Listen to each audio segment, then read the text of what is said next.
Well, thanks so much for having me back again. It's a pleasure to speak with you. Well, saying that I'm the main man behind Duke isn't really accurate. I mean, I'm the man behind the voice of Duke. But the main man behind Duke really is Randy Pitchford, who, along with Gearbox Software, owns the rights to Duke Nukem, clearly. But back to your question about the live-action movie with John Cena. I can't think of an actor who's better built to play the part, that's for sure.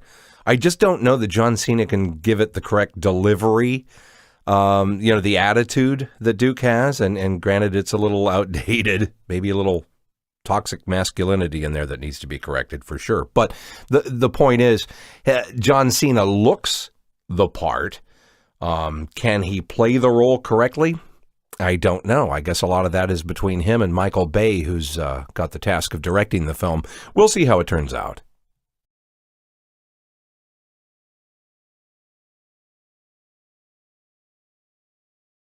Best advice I could give John Cena is to grit his teeth and sound angry. I mean, that's the womanizing, misogynistic role of Duke Nukem may not be something they go with in the movie. I have no idea. Pretty sure they're still in the process of writing the film.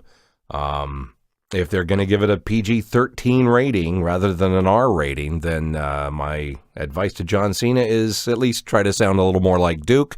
And that's about the best I can do.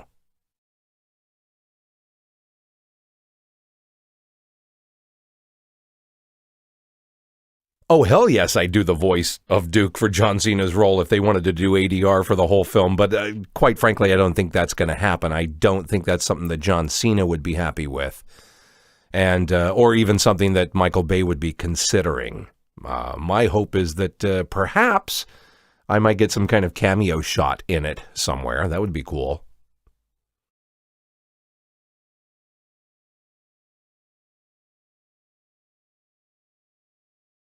Well, I mean, if it were totally under my control, it would be an R-rated CG movie. That's what I had always hoped the Duke Nukem movie would be initially, because then it can be very adult-based. It can be politically incorrect, as Duke used to be. And you could make light of it at the same time. But if it were all CG, two advantages to that. Anything can happen, and the consistency is so good. Not mixing live action with CG. I think if it's all CG or live action, one way or the other, you've got a better product. I often see through the CG mixed with live action, and I'm not happy with the way it comes out. But again, if it were all CG, I would be the voice of Duke. So it's pretty clear what my preferences are.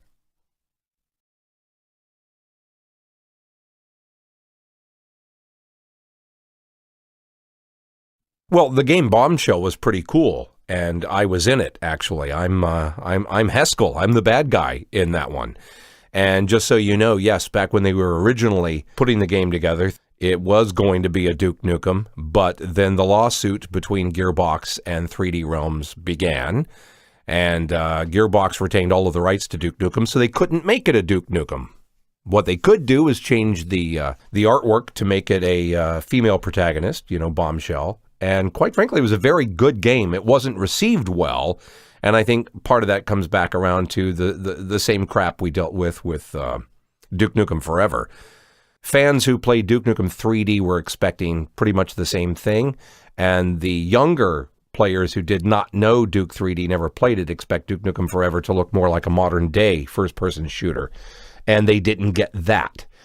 So I sometimes you can't make gamers happy no matter what. These developers try really hard to make a great game, and I personally thought Bombshell was a great game, but you can't make them happy because it wasn't what they wanted.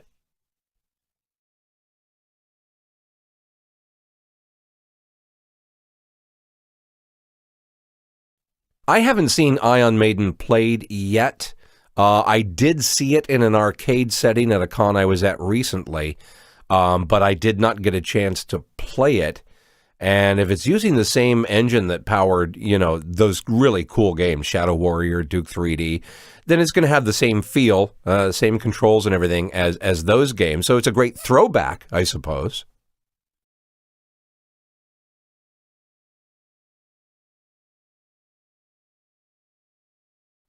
Yeah, Duke has been making some cameo appearances. In fact, he replaced Grayson in Bulletstorm Full Clip Edition, which was pretty cool. That was a fun project to record. Wildbuster Heroes of Titan, Duke is now a part of that game. And I do believe Duke will be, pardon the expression, inserted into some more new games down the road, though they're either A, something I'm not allowed to talk about because I've already signed an NDA, or B, I don't know about them yet. But I was told Duke will be put into other games. Oh yeah, I think it's great when Duke gets cameo appearances in other games. And of course I like that because, if I have to record new dialogue, I get paid. And when Duke makes cameo appearances in other games where he has no dialogue, of course I'm not happy with that either. I mean, I like to see the character's fame perpetuated as much as possible, but if I'm not getting to provide the voice for him, then I have no interest in those projects.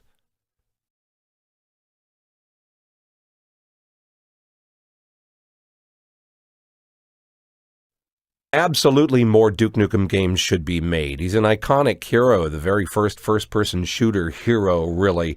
But as far as what game engine I think it should be on, dude, I'm technically inept. I'm not really a gamer, I'm a voice actor, so I couldn't tell you. But putting it on the good old build engine, as you put it, no, not a good idea, in my opinion, because that just throws it back to the past. We need a new Duke Nukem game to come into the present, even into the future, with, the best graphics, the best quality, the best playability that you can possibly have. Let's get him up to date.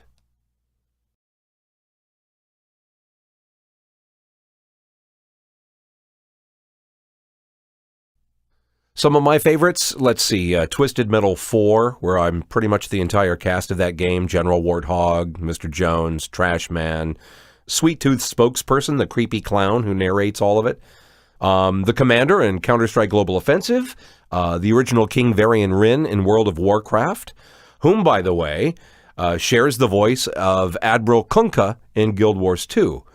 They're both kind of my Patrick Stewart impression, something like this, and I use that voice for both of those characters.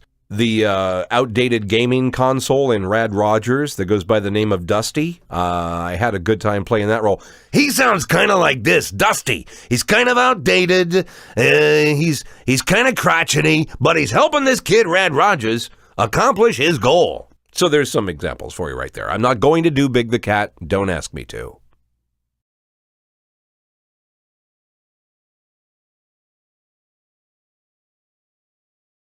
Well, I didn't get to the new 5th episode, unfortunately. I'm not that talented a player to be able to get through it very quickly. I play on my spare time when I can. And yeah, it's a shame. I opened the Steam account and I was starting to live stream games on Twitch. And I had to change service providers. And my internet service provider now is so slow on uploads that it glitches really poorly. And I can't really do that anymore. I'm really disappointed that I switched, but I had to because my cable company was screwing me.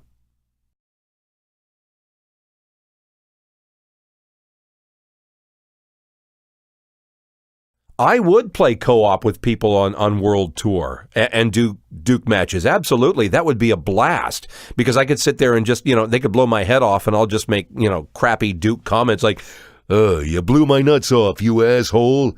And I think gamers would get a real kick out of me, live commenting in Duke voice during a Duke match or in, co-op play on World Tour.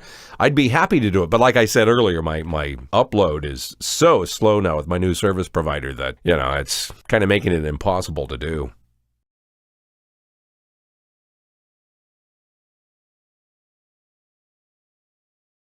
I think The Birth is probably my favorite level in Duke Nukem 3D.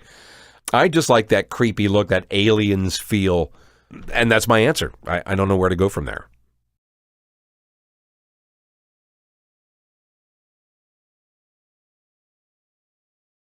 Well, personally, I hope at some point they would add, Life's a Beach, Nuclear Winter, and duke it out in DC to the World Tour. That would be awesome. It's just a matter of bumping up the graphics, I guess, and possibly having me record, the lines for those games that weren't reused originally.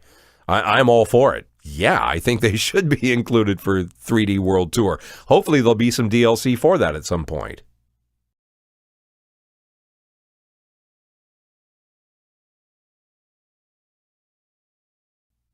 Well, I'm just not crazy about the third person looking over the shoulder kind of play. I like to feel like I am Duke when I'm playing the game. So that's the only reason. Nothing else. Just my preferred way to play is through the eyes of the character.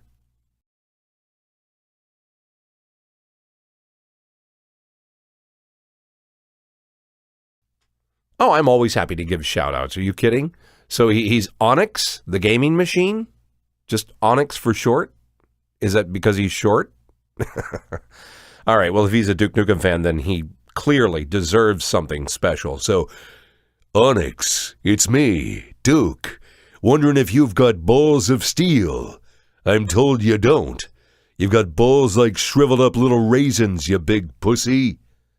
Was that too harsh?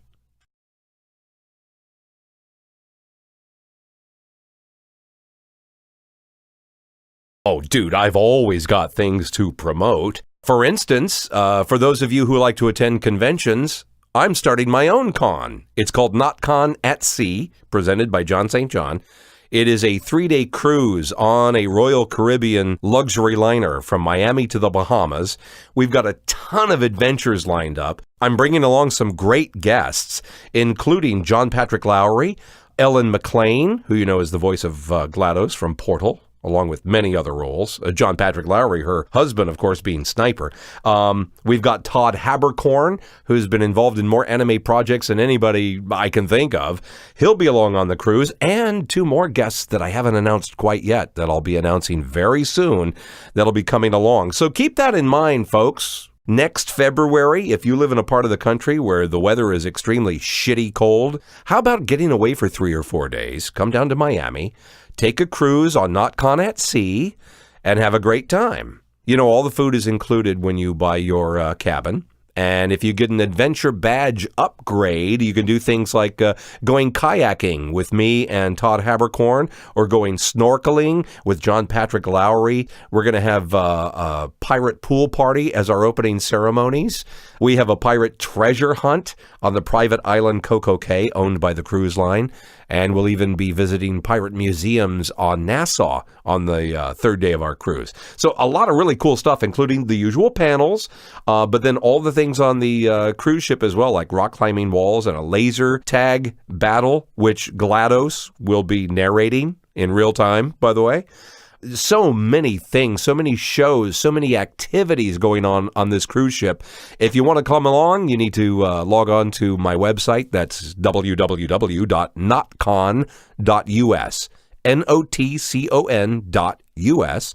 $100 holds your cabin. You don't have to pay it in full until Halloween night by October 31st. It has to be paid in full. And February 15th through the 18th, 2019, when it's freezing everywhere else, we'll be having a good time on NotCon at Sea. So yeah, I wanted to promote that. And one other thing. I've had a YouTube channel for years that I haven't really utilized, but now I actually have content to start sharing because I'm shooting a web series at conventions that I appear at.